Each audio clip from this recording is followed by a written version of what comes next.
Oi pessoal, tudo bom? Hoje nós vamos ver na nossa aula o arcadismo em Portugal e no Brasil. Vamos ver o seu contexto histórico, as características gerais do arcadismo, autores portugueses e autores brasileiros.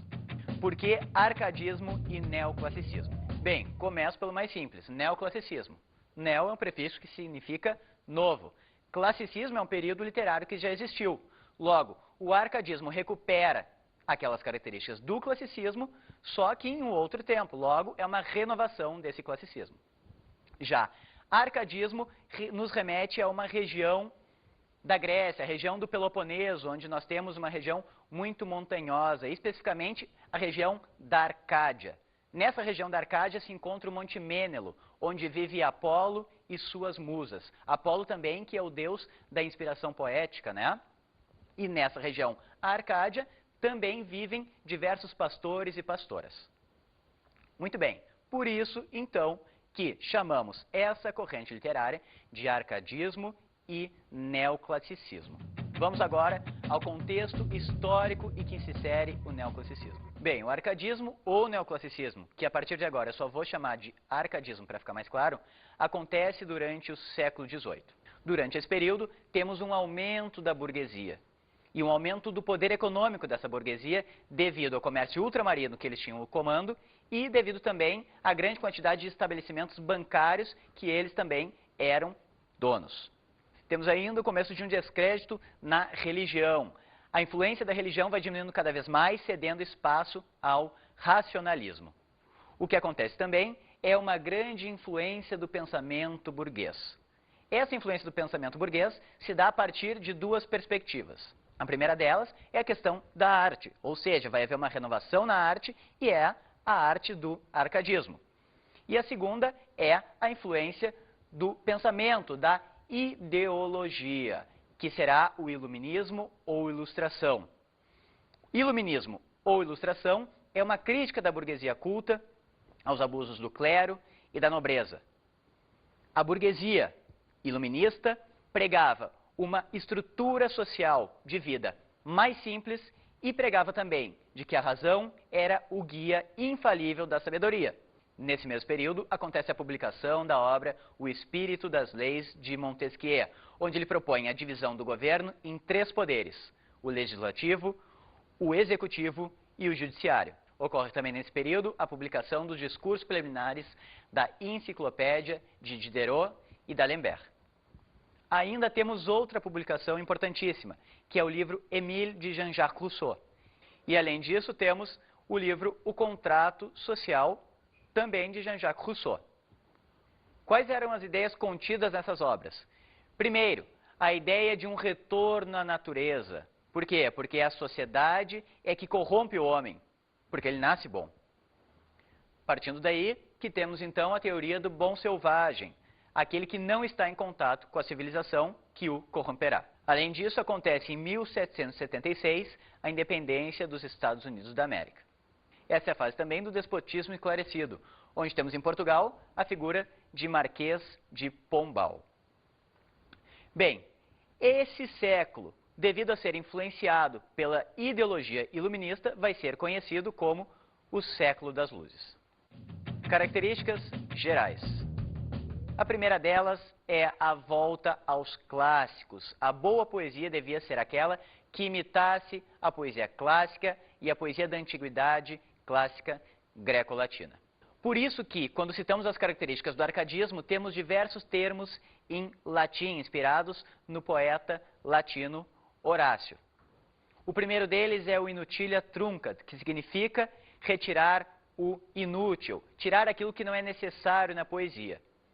Ou seja, escreve-se uma poesia de forma racional, de forma organizada e que se preze pela simplicidade de estilo.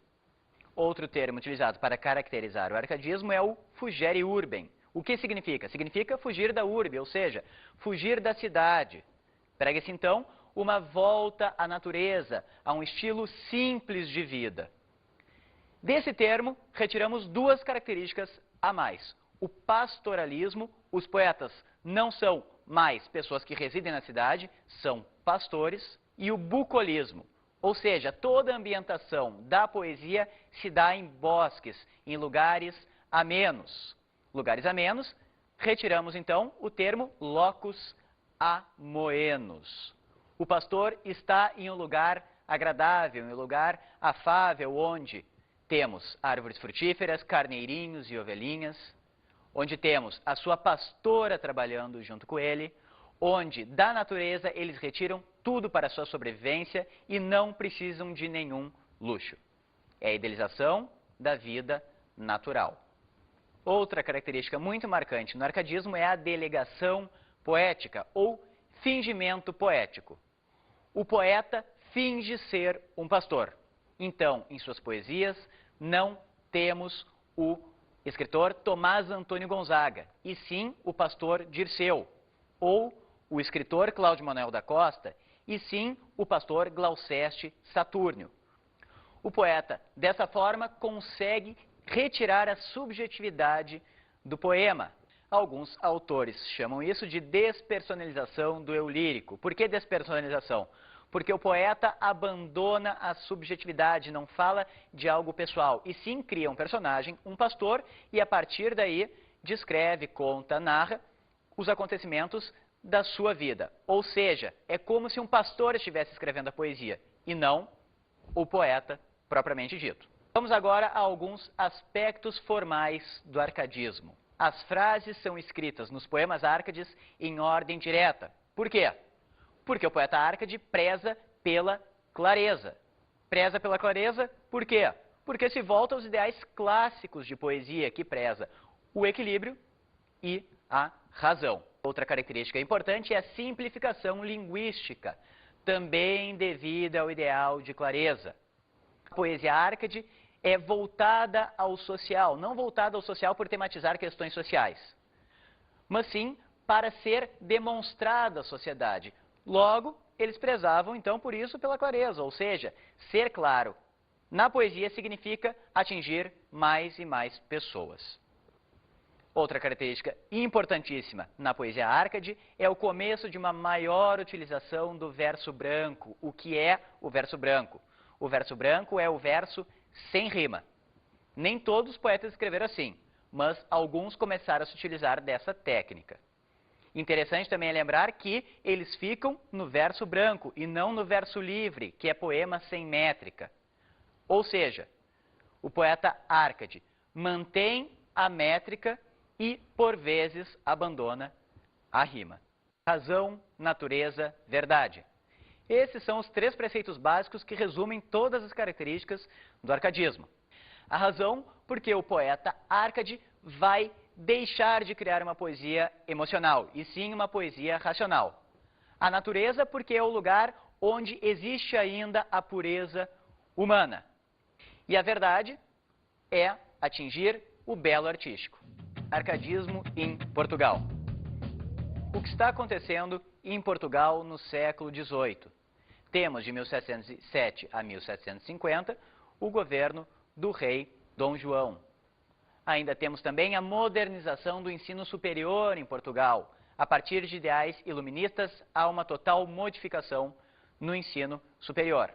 Temos em 1750 Dom José no poder em Portugal e que irá chamar para ser primeiro-ministro o Marquês de Pombal, símbolo do despotismo esclarecido nesse país. Expulsão dos jesuítas de domínios portugueses.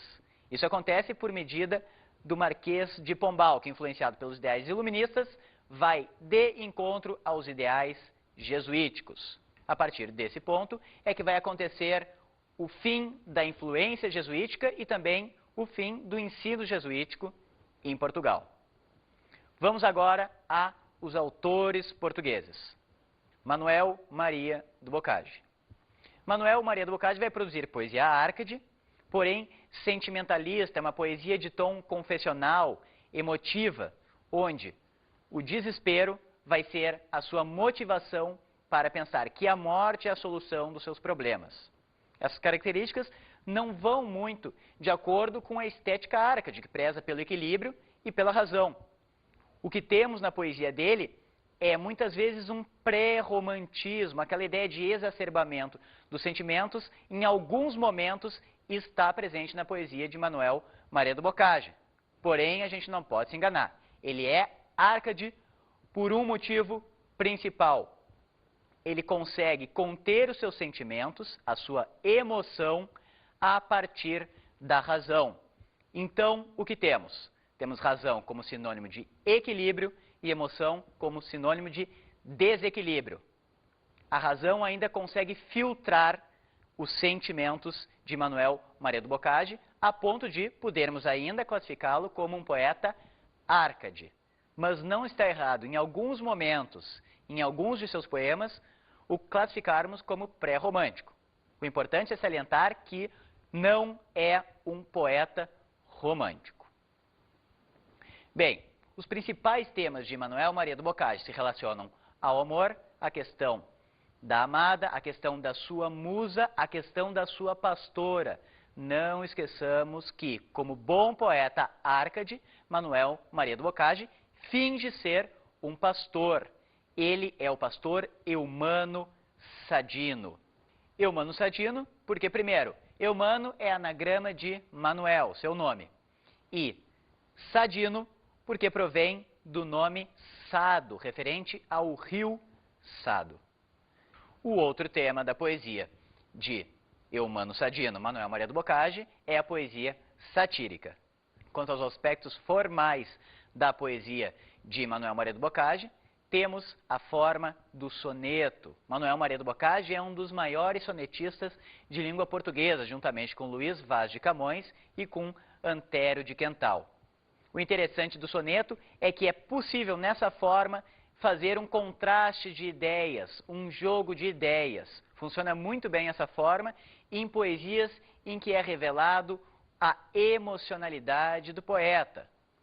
Lembre-se de que o soneto tem 14 versos, escrito em 2 quartetos e 2 tercetos finais. Arcadismo no Brasil, 1768 até 1808. O que está acontecendo nessa época?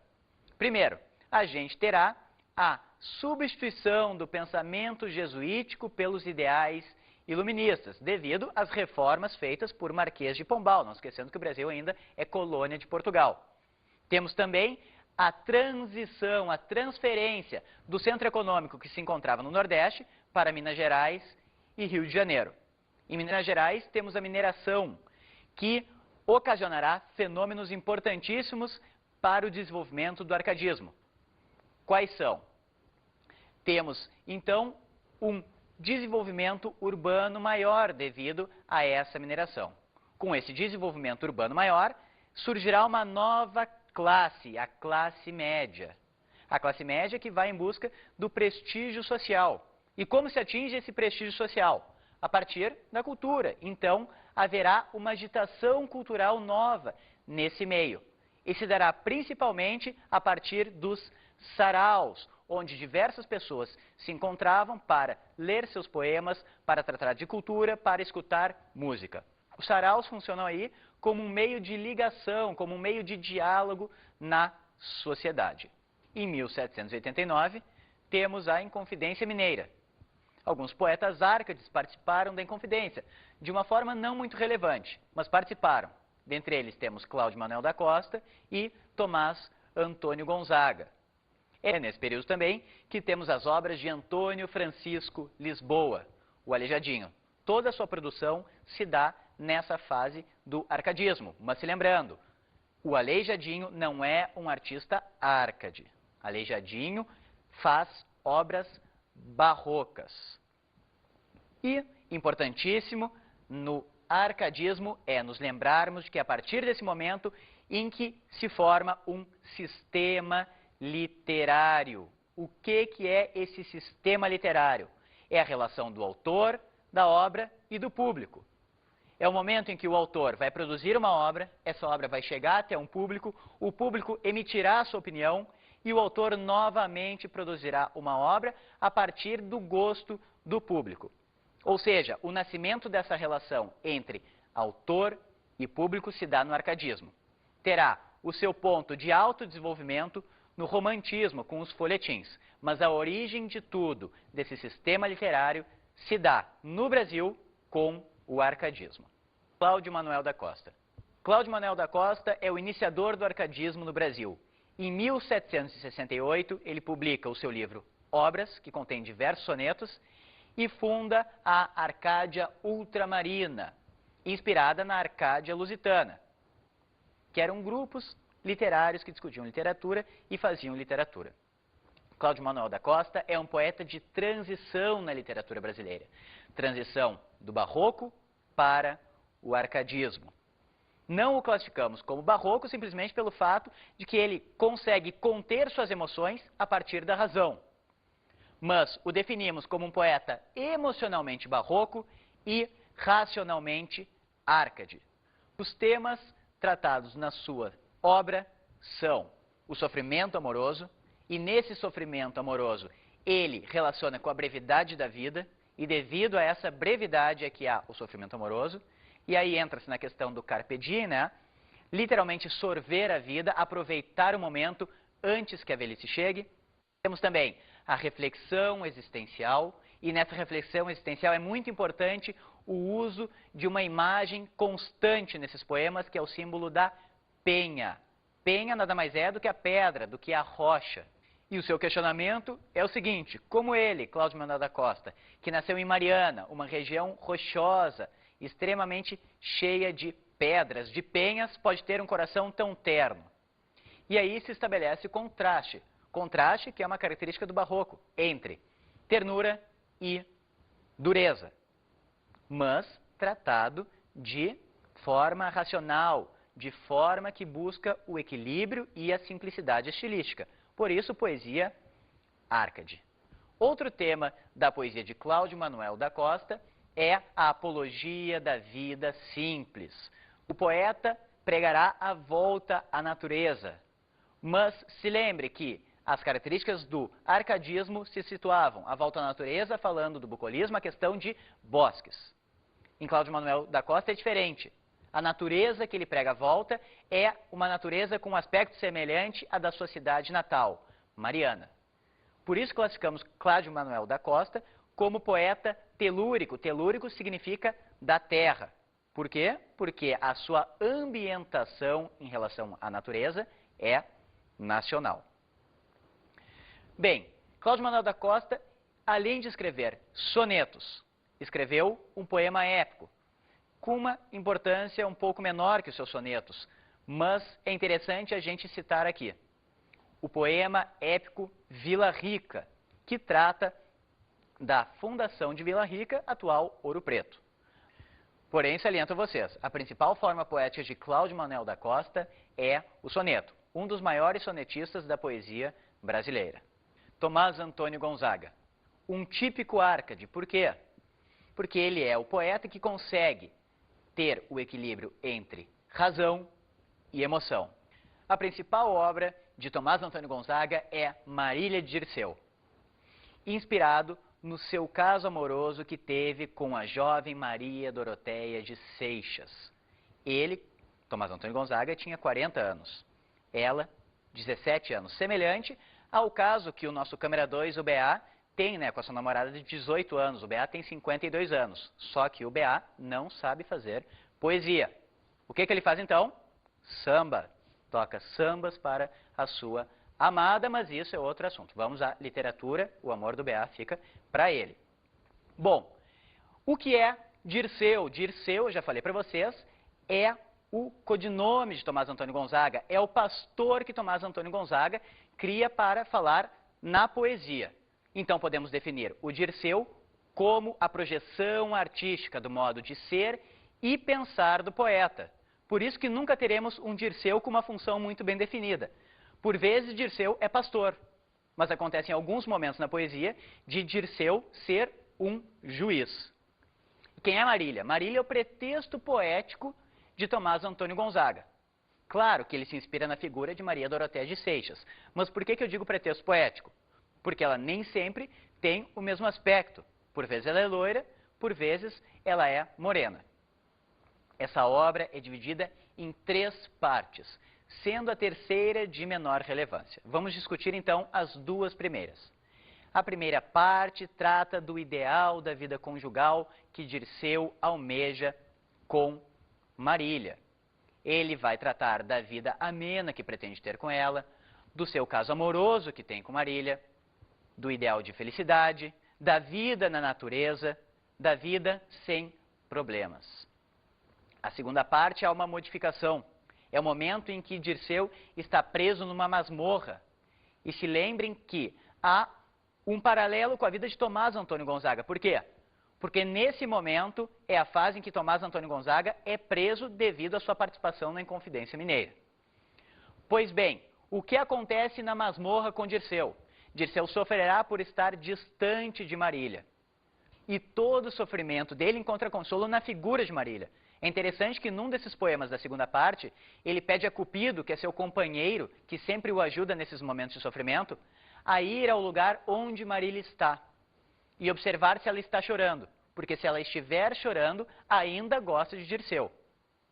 E se ela estiver chorando, que Cupido vá lá e recolha uma lágrima do seu choro e coloque em sua asa.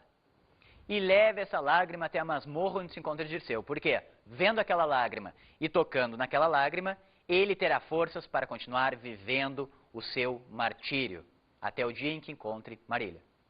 Porém, ele nunca mais encontrará Marília. Na vida real, Tomás Antônio Gonzaga será degredado à África. Vivendo na África, ele não vai manter mais relações com Maria Dorotéia de Seixas. Construirá sua vida lá, terá um novo casamento com sua produção poética. Bem, vamos agora a outra obra de Tomás Antônio Gonzaga, que são as Cartas Chilenas. As Cartas Chilenas são uma obra de crítica ao governador Luiz da Cunha Menezes, que era governador de Minas Gerais na época. Tomás Antônio Gonzaga se utilizará de pseudônimos nessa poesia. Na verdade, as Cartas Chilenas são trocas de cartas entre Critilo, pseudônimo de Tomás Antônio Gonzaga, e Doroteu, pseudônimo de Cláudio Manuel da Costa. Critilo se encontra em Santiago do Chile e envia cartas a Madrid, onde se encontra Doroteu. Nessas cartas, eles farão críticas severas, satirizando e ironizando Fanfarrão Minésio. E Fanfarrão Minésio representa a figura de Luiz da Cunha Menezes. Eu, Marília, não sou algum vaqueiro que viva de guardar alheio gado, de tosco trato e de expressões grosseiro, dos frios gelos e dos sóis queimados. Tenho o próprio casal e nele assisto. Dá-me vinho, legume, fruta, azeite e as mais finas lãs de que me visto. Graças, Marília bela, graças à minha estrela. Eu vi o meu semblante numa fonte, dos anos ainda não está cortada. Os pastores que habitam este monte respeitam o poder de meu cajado. Com tal destreza toco a sanfoninha, que inveja até me tem o próprio alceste. Nem canto letra que não seja minha. Graças, Marília bela, graças à minha estrela. Basílio da Gama. Falar de Basílio da Gama é falar do seu poema épico O Uruguai, que trata da expedição punitiva comandada por Gomes Ferreira de Andrada aos 7 povos das Missões. Se lembrando que nessa época, a década de 1750, o momento da expulsão, quem estava no poder era Marquês do Pombal, que queria a expulsão dos jesuítas de domínios portugueses. O poema O Uruguai é uma louvação a Marquês do Pombal e também aos índios. É a apologia do homem natural.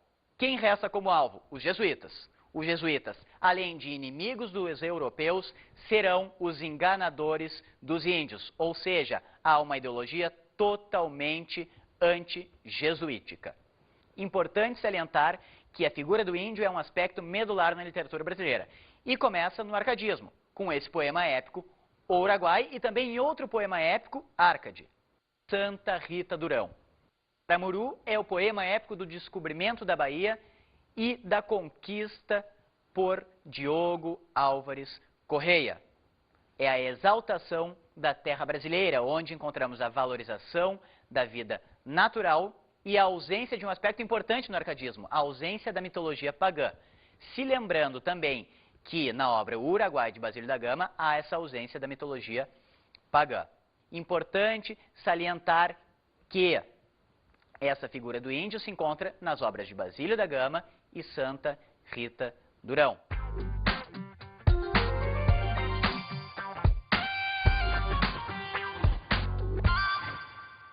Como dica de hoje, eu recomendo que vocês assistam ao filme Tiradentes, de Oswaldo Caldeira, e Os Inconfidentes, de Joaquim Pedro de Andrade.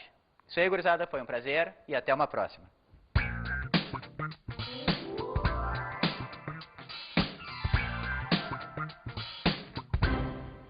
O tema da aula de hoje foi Arcadismo, Portugal e Brasil. Hoje vimos o arcadismo em Portugal e no Brasil, o porquê de arcadismo e neoclassicismo, seu contexto histórico, suas características, autores e obras.